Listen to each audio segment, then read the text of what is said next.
Maxi-Test vous est présenté par le blogauto.com, toute l'actualité auto, tout le temps.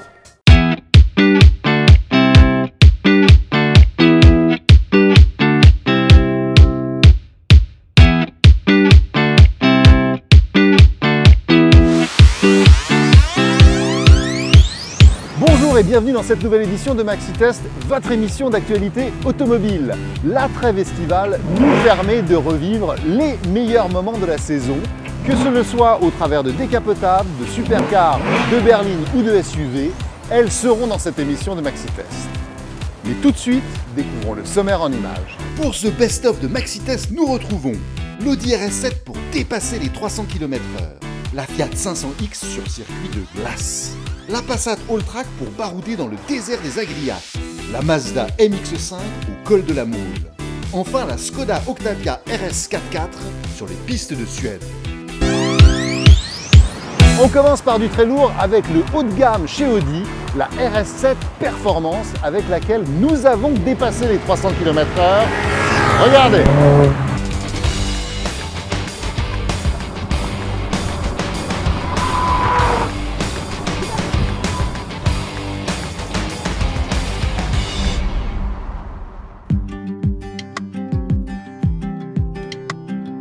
L'Audi RS7, forte de ses 560 chevaux, défiait déjà tout ce qui va très vite sur la planète.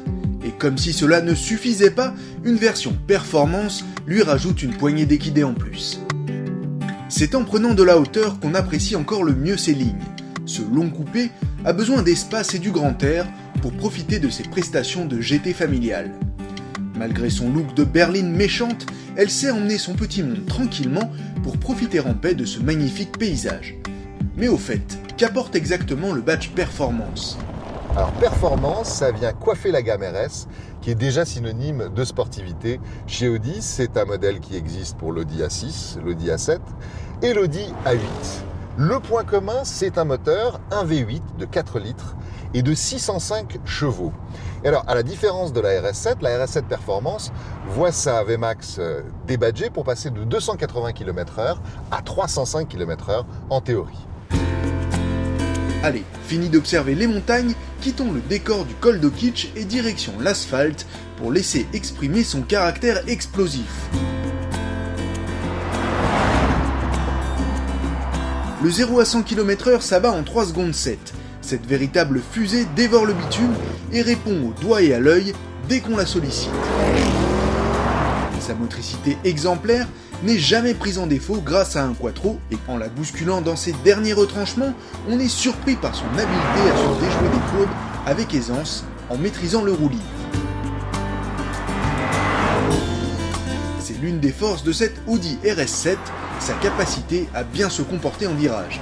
Alors ça n'est évidemment pas sur des routes ouvertes qu'on va pouvoir essayer de taquiner cette VMAX, mais ce que je vous propose, c'est de nous rendre dans un lieu où on va pouvoir essayer de voir si effectivement l'Audi RS7 Performance peut atteindre les 305 km/h. Nous sommes maintenant sur la base aérienne de Mont-de-Marsan qui héberge des avions de combat. Avant d'aller affoler le tachymètre sur la piste, profitons de quelques instants de répit pour l'observer. Notre Audi, pas comme les autres, exhibe quelques attributs propres aux voitures de sport. Elle n'a pas d'aile, mais un bouclier avant largement ouvert. Ses grosses roues renferment des disques de frein de grande dimension pour stopper au plus vite, comme un avion à l'atterrissage. Et pour exprimer sa puissance, on distingue à l'arrière 2 grosses sorties d'échappement, telles des tuyères de réacteurs, et un aileron escamotable pour empêcher le décollage. A l'intérieur, malgré la fiche technique digne d'une GT de course, Audi ne néglige pas le raffinement. Les sièges au cuir sélectionnés qui feraient rêver plus d'un pilote de chasse flirtent avec les matériaux flatteurs de la planche de bord. On se retrouve plongé dans une ambiance luxueuse au milieu d'équipements technologiques.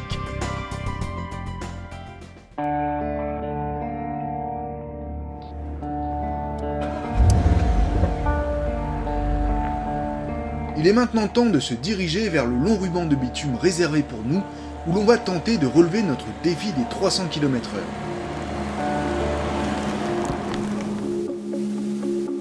Tel un engin furtif, notre véloce allemande se faufile parmi les appareils qui, exceptionnellement, se laisse voler la vedette par notre voiture. Pour rappel, sous notre pied droit, 605 chevaux prêts à bondir pour nous aider à atteindre notre objectif. On se place au début de la piste. 3, 2, 1...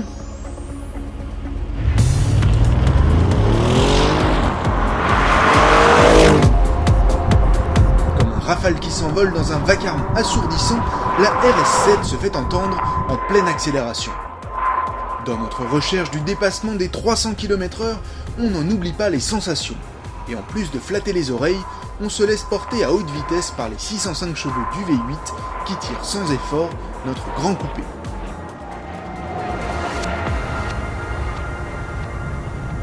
Eh bien, cette Audi RS7 Performance tient ses promesses, puisque nous avons pu atteindre les 305 et même les 307 km/h avec un sentiment de sécurité absolu et l'impression qu'on allait littéralement décoller.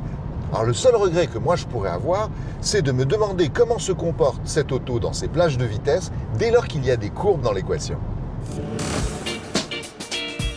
Pour la pousser dans ses retranchements, un circuit sera plus approprié, loin de la route et de ses pièges. Encore faut-il pouvoir s'offrir cette beauté aux anneaux, car à 144 900 €, peu éprouveront cette superbe auto. J'en frémis encore.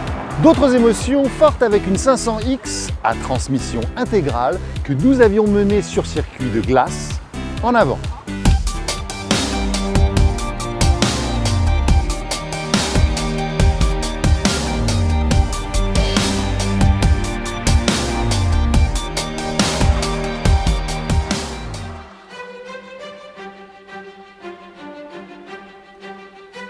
La Fiat 500X surfe sur le succès de sa petite sœur pour s'imposer sur le marché des compacts. Et si on a tendance à cantonner trop injustement l'italienne à la ville, elle tient à prouver qu'elle sait aussi faire la belle loin des trottoirs. En partageant ses dessous avec le Jeep Renegade, elle aborde sans peur les terrains les plus reculés tout en gardant son look de transalpine séduisante.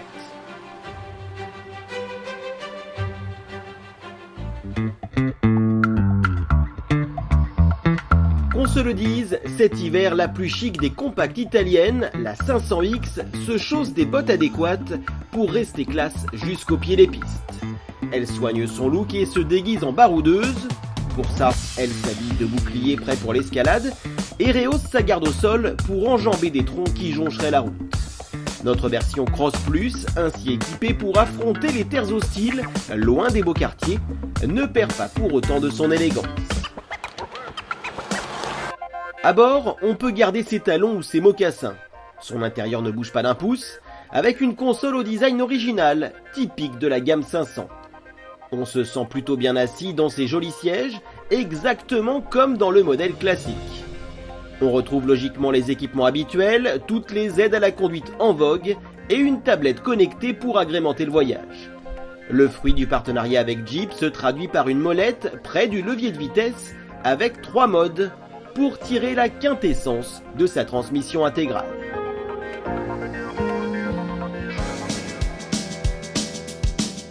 Et c'est d'abord sur les routes pyrénéennes, qui nous mènent jusqu'à la principauté d'Andorre, que nous avons mis à l'épreuve notre 500X Cross Plus. Sur le bitume, elle reste la plupart du temps en traction, avec un comportement plutôt sain. Malgré sa hauteur de caisse, elle ne fait pas preuve d'un roulis excessif. On jouit alors des 140 chevaux de son bloc diesel pour peu que l'on sélectionne le programme sport. Elle ne manque alors pas de souffle et offre de belles relances en sortant des épingles de montagne. Sa boîte automatique à 9 rapports permet justement de profiter à plein du couple généreux de ce moteur. Elle se montre douce et rapide en mode automatique, malgré une tendance à la paresse au rétrogradage. Mais prenons un peu de hauteur pour profiter de la vue au-dessus du barrage. Un environnement qui ne fait pas peur à notre 500X, prompte à salir ses guêtres. Et justement, elle dispose d'un mode dédié, ajustant la motricité et le couple entre l'avant et l'arrière. L'électronique et son armée de capteurs réagissent à la vitesse de l'éclair et tirent ainsi l'italienne des situations les plus périlleuses. Au volant, il suffit juste de bien faire attention où l'on pose ses roues, la voiture fait le reste.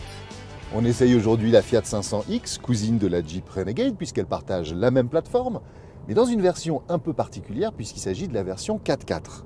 Alors, il faut savoir que la transmission intégrale de la Fiat 500X est gérée par l'électronique, c'est-à-dire que ce sont les conditions d'adhérence qui vont faire qu'on bascule plus ou moins de motricité entre l'avant et l'arrière. Et moi, ce que je vous propose, c'est qu'on aille la tester dans des conditions d'adhérence particulièrement dégradées sur la glace. Notre Fiat n'en finit pas également de prouver sa polyvalence, jusque sur la glace. Dans ses pires conditions, avec une monte pneumatique appropriée, l'italienne maîtrise la glisse. Là où beaucoup de compacts trembleraient à la première plaque de verglas, la 500X Cross Plus n'a pas peur d'affronter le danger. Sa transmission intégrale perfectionnée, bien aidée par une astucieuse fée électronique fait merveille. Elle gère les dérobades et complète ainsi une tenue de route sans trop de surprises sur ce sol très défavorable. De quoi s'amuser jusqu'au bout de la nuit sur ce circuit de glace qui accueille chaque année le trophée Andros et ses spécialistes de la discipline.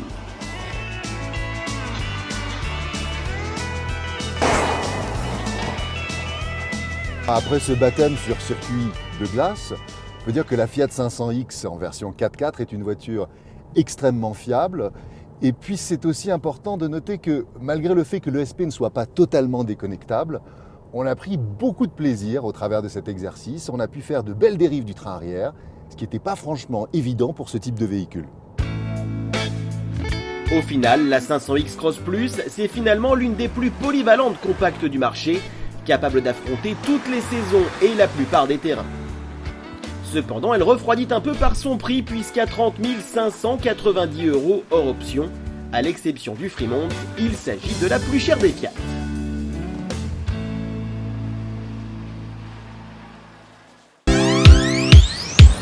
Transmission intégrale toujours, mais dans un segment bien différent, on retrouve la Passat Alltrack et les sublimes routes de Balagne.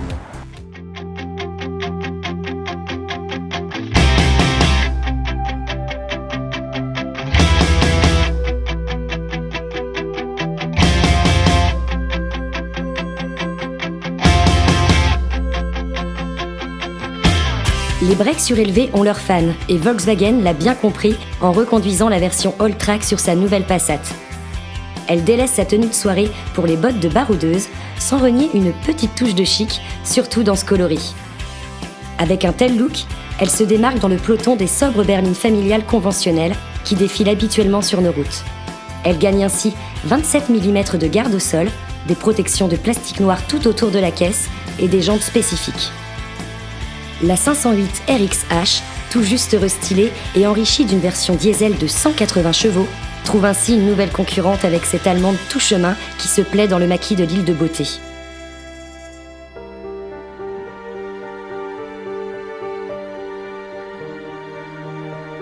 À l'intérieur, la Passat Alltrack ne se différencie guère d'une SW, à l'exception de la sellerie dédiée, floquée Alltrack, sur les sièges avant, en plus de quelques logos rappelant le nom du modèle ici et là. On récupère évidemment tous les équipements habituels du catalogue, qui font de ce break l'un des meilleurs et plus modernes de sa catégorie.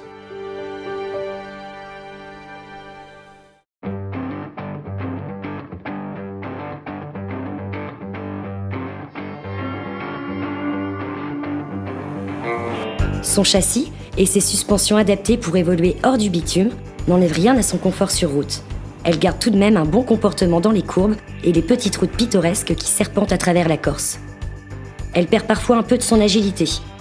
Pour autant, son équilibre plutôt sain contient les mouvements de caisse et ne la transforme pas en bateau de plaisance pris dans la houle. Son moteur TDI de 150 chevaux sert bien cette nouvelle Alltrack par son puissant couple dès les bas régimes. On oublie son poids lors des énergiques relances et dans les situations de tous les jours. La boîte au rapport taillée pour la route ne la pénalise pas autant qu'on pourrait l'attendre, surtout si on la compare à un 4x4 sur les chemins notamment.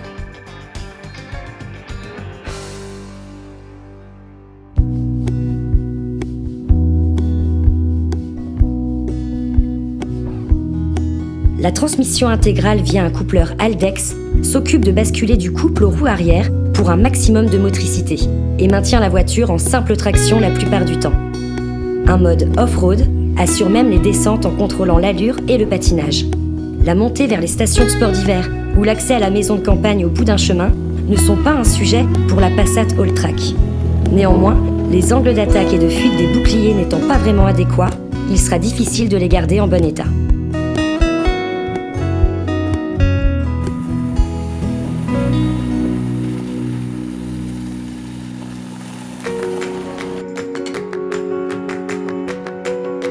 La Passat Alltrack s'avère étrangement moins chère à 40 600 € que sa rivale au Lion, pourtant moins bien dotée et sans transmission intégrale. Et si la française affiche plus de puissance, Volkswagen réplique avec une déclinaison 190 chevaux, à peine 1 000 € plus chère. Tant qu'il ne s'agit pas de franchissement, en dehors du badge, elle tient même largement la comparaison avec la cousine Audi A6 Allroad. Compte tenu de l'utilisation de la plupart de ses propriétaires et ses capacités, elle se montre comme une belle alternative à ceux qui préfèrent encore les voitures aux SUV.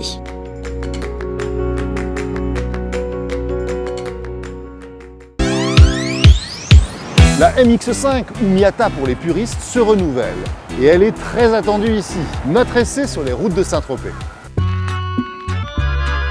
La beauté de la Côte d'Azur, le soleil et un roadster. C'est dans cette ambiance de carte postale que l'on découvre la toute nouvelle Mazda MX-5. La dernière version de la petite japonaise d'Hiroshima se montre sous son meilleur jour au bord de la Méditerranée. On en oublierait presque la filiation avec les précédentes générations, tant son design agressif, atypique et taillé à la serpe la différencie.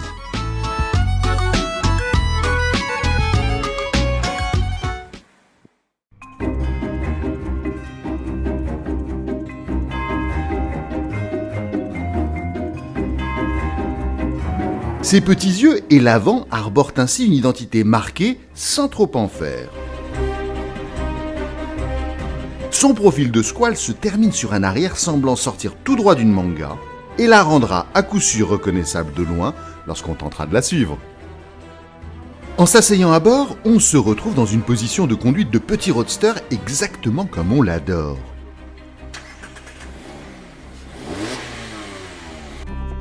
On se sent même encore mieux que dans l'ancienne, dans laquelle on était un peu à l'étroit malgré des cotes supérieures. Derrière le volant, 3 compteurs, dont un énorme au milieu dédié au compte-tours, comme sur certaines supercars. Les sièges au maintien idéal intègrent directement des haut-parleurs. La console monte très nettement en gamme et s'équipe de tout ce dont on a besoin, notamment un écran tactile complètement connecté, avec GPS, mais dont la lecture peut se compliquer en plein soleil. D'ailleurs, si ce dernier se voit caché par la pluie, on remonte en un tour de main la capote en la tirant vers l'avant, puis on la verrouille. L'opération inverse s'avère encore plus aisée puisqu'il suffit de la jeter derrière soi. Sur la route, la sonorité de la petite motorisation, un 4 cylindres de 131 chevaux, flatte l'oreille en prenant des tours. On frôle même les 7000 tours minute. La modeste cavalerie suffit finalement largement pour faire avancer la légère MX-5 avec des performances plus qu'honnêtes. Son poids demeure inférieur à 1 tonne.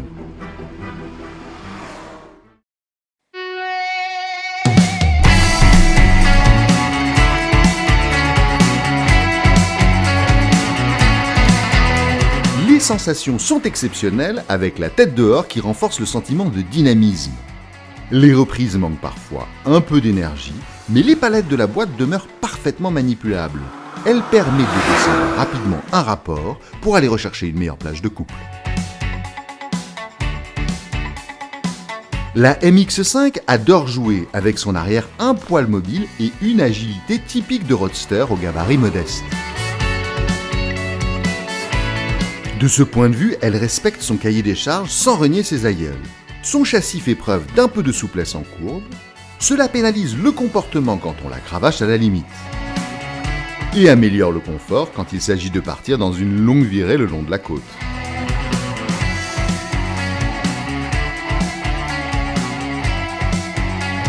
Le dos reste bien ménagé. Elle gagne également en polyvalence et devient une compagne quotidienne très agréable pour ceux qui souhaiteraient l'utiliser tous les jours.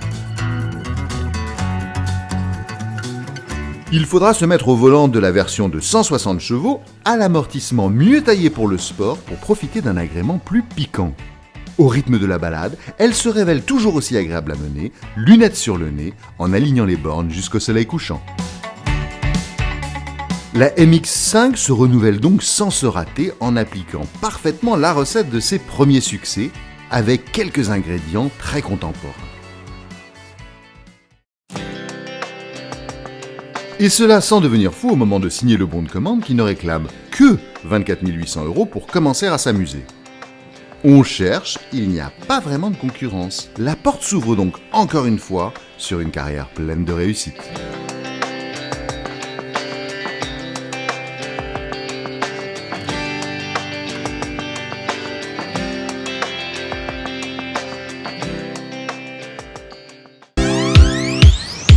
Enfin, direction la Suède pour la première version de l'Octavia RS, la plus puissante des Octavia et désormais équipée d'une traction intégrale que nous allons mener dans des conditions très particulières.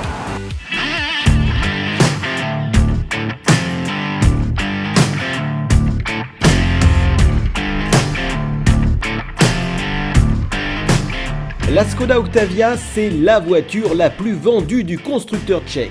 La marque est en forme, avec plus d'1 million de véhicules vendus par an depuis 2014. Et la version RS de son modèle phare sert de vitrine. Il démontre le savoir-faire maison, hérité de la rigueur de fabrication de Volkswagen, le groupe auquel elle appartient. Et pour enfoncer le clou, elle gagne un artifice qui la rend encore plus convaincante, une transmission intégrale. Peu importe d'où on l'observe, elle n'a pas changé. La Skoda Octavia RS affiche toujours ce regard qui la rapproche d'une Passat. Elle s'éloigne ainsi de plus en plus de l'étiquette bon marché qui lui collait à la peau à cause d'un design plutôt daté. Pour renforcer son image de sportive, un bouclier avant aux ouvertures plus élargies booste son look, ajoutez à cela de grandes roues, un béquet de malle et des sorties d'échappement trapézoïdales. On tient alors la panoplie de la berline prête pour une séance de running. À l'intérieur, on prend place à bord d'une Golf. Et oui, elle en récupère presque tous les équipements, malgré une finition légèrement en dessous de l'allemande, avec qui elle partage également sa plateforme, elle affiche un bon niveau de qualité perçue. Évidemment, ses forces sont toujours les mêmes, une habitabilité record et un coffre tout simplement gigantesque, digne d'une voiture bien plus grande qu'elle.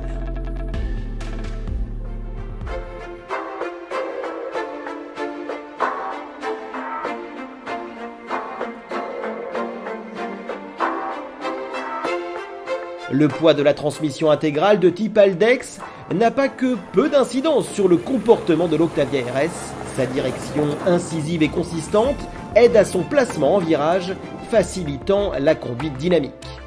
Sur route, il y avait déjà peu de choses à dire sur la sportive tchèque, pourtant son train arrière se tient encore mieux avec ses 4 roues motrices. Sur les pistes hostiles de Suède, rendues difficiles par l'hiver, notre Skoda fait preuve d'une stabilité déconcertante. Elle prévient tout dérapage et surtout contient les embardées grâce à sa motricité renforcée. Le passage de traction à 4x4 se fait de manière automatique et transparente.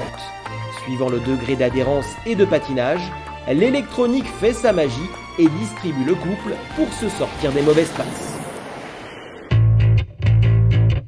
Sur ce circuit tapissé d'une neige fondante, le système rassure et nous permet même d'attaquer dans un sentiment de sécurité permanent. Il suffit de soigner son placement et le dispositif gère la propulsion entre l'avant et l'arrière pour garder sa trajectoire. C'est tout simplement bluffant. En réalité, on ne sent pas vraiment le système agir. La voiture garde tout simplement sa ligne ou se remet dans le droit chemin sans opérer une quelconque correction manuelle. Un sentiment renforcé par la boîte automatique qui nous garde les 2 mains sur le volant. Toutefois, cette transmission intégrale réclame de la puissance. Le moteur turbo-diesel de 184 chevaux perd parfois de son peps quand le système répartit le couple. Alors on est tombé sous le charme de cette Skoda Octavia RS parce qu'elle est extrêmement polyvalente, ça c'est propre à toutes les Octavia, mais surtout c'est la première version RS à recevoir une transmission intégrale avec un train arrière multibras modifié afin d'adopter un différentiel Haldex de 5e génération qui est plus léger, qui est plus compacte et qui est, comme nous l'avons vu, beaucoup plus efficace, que ce soit sur neige, sur chaussée dégradée ou encore sur circuit.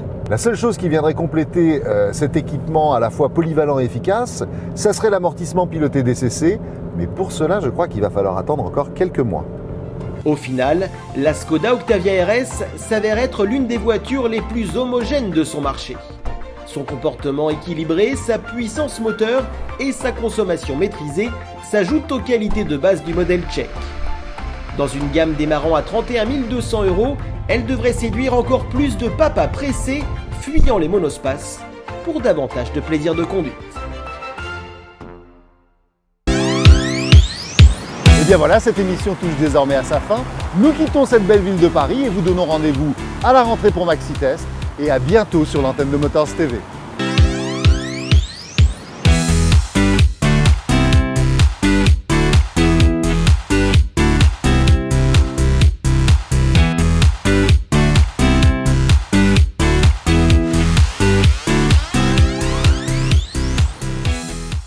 Maxitest vous a été présenté par le blogauto.com, toute l'actualité auto, tout le temps.